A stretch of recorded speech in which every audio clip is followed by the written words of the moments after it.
حبيبنا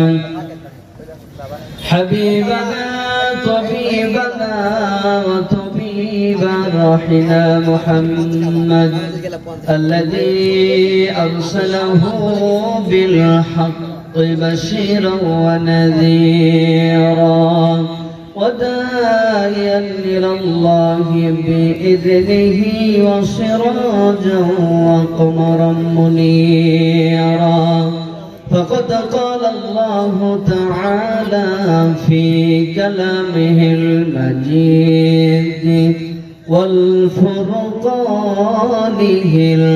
الحميد أعوذ بالله من الشيطان الرجيم بسم الله الرحمن الرحيم إن الله وملائكته يصلون على النبي يا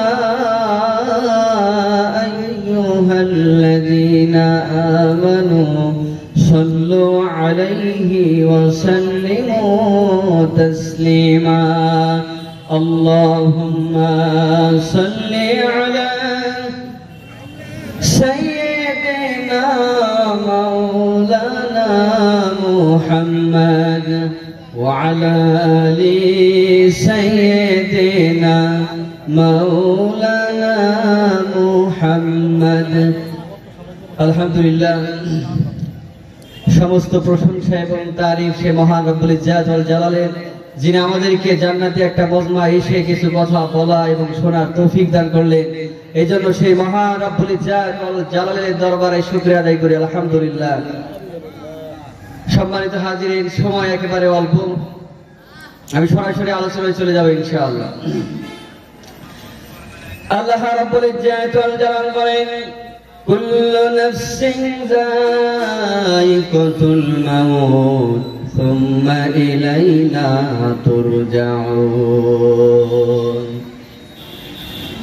সম্মানিত হাজিরিন, আল্লাহ রাব্বুল ইজ্জাত ওয়াল জালাল বলেন নবী হে আপনি মানুষকে জানায় দেন, তাদেরকে স্মরণ করে দেন যার নফস আছে, চলার শক্তি রয়েছে, বিচরণশীল সব জাতিকে আপনি জানায় দেন, বিচরণশীল সব প্রাণীকে আপনি জানায় দেন, সেটা মৎস্যকুল হোক, মানব জাতি হোক, জিন জাতি হোক, ফেরেশতাকুল হোক, সব জাতিকে আপনি জানায় দেন যে জাতি বিচরণ করতে পারে, চলাফেরা করতে পারে, যার ভিতরে নফস রয়েছে, সে একদিন না একদিন মৃত্যুর স্বাদ গ্রহণ করবে। মৃত্যু থেকে কেউ রেহাই পাবে না। এবং মৃত্যুবরণ করার পরে তাদেরকে খুঁজে পাওয়া যাবে না, বিষয়টা এমন নয়, বরং মানুষগুলো মৃত্যুবরণ করবে, প্রত্যেক বিচরণশীল বস্তু মৃত্যুবরণ করবে, তারপরে তার মহান রব্বুল ইজ্জাত ওয়াল জালালের কাছে তাদেরকে ধরা দিতেই হবে। সম্মানিত হাজিরিন, আল্লাহ রাব্বুল ইজ্জাত ওপর জায়গায় বলতেছেন আইনামা তাকুনু ইউদরিকুমুল মাউত ওয়ালাউ কুনতুম ফি বুরুজিন মুশাইয়াদা। আল্লাহ রাব্বুল ইজ্জাত ওয়াল জালাল বলেন মানুষগুলো আইনামা তাকুনু ইউদরিকুমুল মাউত, মানুষ যেখানেই থাকুক না কেন, প্রাণীকুল যেখানেই থাকুক না কেন, যে প্রান্তেই যাক না কেন, পূর্ব থেকে পশ্চিম দিক, উত্তর থেকে দক্ষিণ দিক, যে দিকেই তারা যাক না কেন, তাদের একদিন মৃত্যু তাদের দুয়ারে পৌঁছে যাবে। মানুষ যেখানেই থাকুক না কেন, মৃত্যু তার যথাসময়ে তার দুয়ারে পৌঁছে যাবে। ওয়ালাউ কুনতুম ফি বুরুজিন মুশাইয়াদা, যদিও ওই মানুষগুলো কোনো দুর্গের ভিতরে অবস্থান করে, কোন কৌটার ভিতরে অবস্থান করে, মৃত্যু তার যথাসময়ে তার দরবারে হাজির হয়ে যাবে। ঠিক না?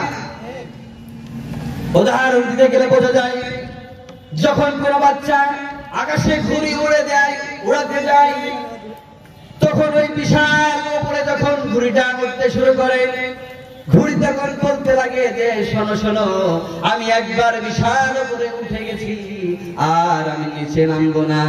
আসলেই কি বিষয়টা না এমন নাকি? না না না, বিষয়টা এমন নয়। ঘুড়ি যখন উপরে উঠে, ঘুড়ি তখন মনে করে আর হয়তো আমি নিচে যাব না, আর হয়তো আমি মনিবের মালিকের দরবারে হাজির হব না, ধরা দেব না। একবার ডানে যাই, একবার বামে যাই, একবার ডানে যাই, তার অবাধ্যতা প্রকাশ করে সে আর নিচে যাবে না, মনিবের কাছে ধরা দেবে না। কিন্তু আসলে বিষয়টা এমন হয় না, বরং বিকাল গড়িয়ে যখন সন্ধ্যা নেমে আসে, বিকাল গড়িয়ে যখন সন্ধ্যা নেমে আসে, তখন ওই ঘুড়িটা যে একবার ডানে যায় একবার বামে যায়, নিজের ইচ্ছার মতো চলে। ওই ঘুড়িটা যখন সন্ধ্যা নেমে চলে আসে, মালিক যখন আস্তে আস্তে করে তার ঘুড়িটা জড়াতে শুরু করে, আস্তে আস্তে জড়াতে শুরু করে, ঠিক তেমনি ভাবে আস্তে আস্তে কিন্তু সন্ধ্যা নেমে পড়ার পরে ওই ঘুড়িটা কিন্তু তার মালিকের দরবারে ধরা দিতেই হয়। ঠিক তেমনি ভাবে মানুষগুলো আর এদিক সেদিক চলতেছে, নিজের মনের মতো চলতেছে, যা ইচ্ছে তা করতেছে। মানুষগুলো শোনো শোনো, মানুষগুলো তোমাদেরকে জানায় দেয়, ঘুড়ি যেমন সন্ধ্যাবেলা তার মনিবের কাছে ধরা দিয়েছে, ঠিক তেমনি ভাবে হায়াত নামক এই বস্তুটি যখন শেষ হয়ে যাবে, আমাদেরকেও আমাদের মনিবের কাছে ধরা দিতেই হবে। এই জন্য আল্লাহ বলছেন, আইনামা তাকুনু ইউদরিকুমুল মাউত ওয়ালাউ কুনতুম ফি বুরুজিম মুশাইয়াদা। মানুষগুলো যেখানেই থাকুক, যেই প্রান্তেই থাকুক, মৃত্যু একদিন না একদিন তাদের দ্বার প্রান্তে পৌঁছে যাবে। ওয়ালাউ কুনতুম ফি বুরুজিম মুশাইয়াদা, যদিও সে কোনো দুর্গের ভিতরে অবস্থান করে, মৃত্যু তার যথাসময়ে তার দরবারে পৌঁছে যাবে। ঠিক না? আল্লাহ তাআলা যা বললাম আমল করার তৌফিক দান করুন। ওয়া আখিরু দাওয়ানা আলহামদুলিল্লাহি রাব্বিল আলামিন।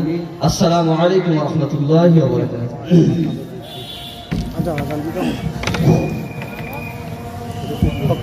শেষ হয়ে গেল।